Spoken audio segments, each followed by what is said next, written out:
We will talk about hypogonadism, or in this most simple way, just saying that there is low testosterone in your body. So as you could imagine, post chemotherapy or post surgery, you can have decreased amount of testosterone.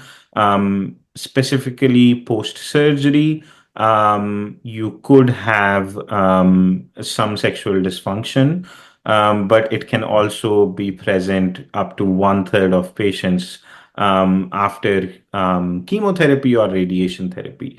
And I think majority of the times it tends to get better over the time with getting better surgical techniques. We have gotten a lot better at managing these symptoms, but these are some of the symptoms, if you're having, could be because of the therapies that you have gotten. So please bring it up to your doctor if you're having any of these issues.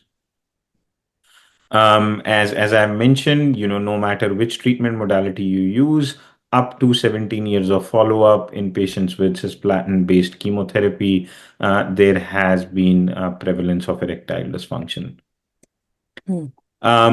Another very important factor to talk about is infertility. At the very onset of your diagnosis, your oncologist or your doctor will talk to you about fertility preservation. If they are not talking about it, please ask them to talk about it.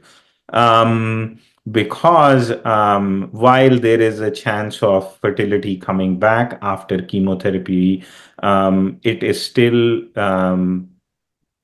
considered reasonable to do this prior to getting surgery or any kind of therapy. So if there is time, we try to do it as much as possible.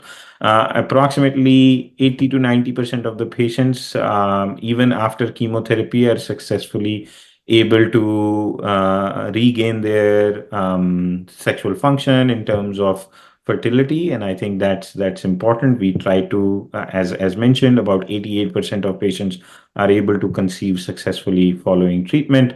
And the paternity success post cisplatin treatment was, can decrease as the number of cycle increases. So that's something important to remember. The surgery, the retroperitoneal lymph node dissection, can cause something called as retrograde ejaculation, which is an important adverse event or side effect of the surgery. And that is something to know. So if you are not having the type of sexual pleasure that you were able to have prior to the diagnosis, post-surgery, these kind of symptoms can make a huge dent into your overall emotional health. Otherwise, I think, there is always a risk of sort of dysfunctional or lower sperm count after using many of our therapies. So definitely something to consider.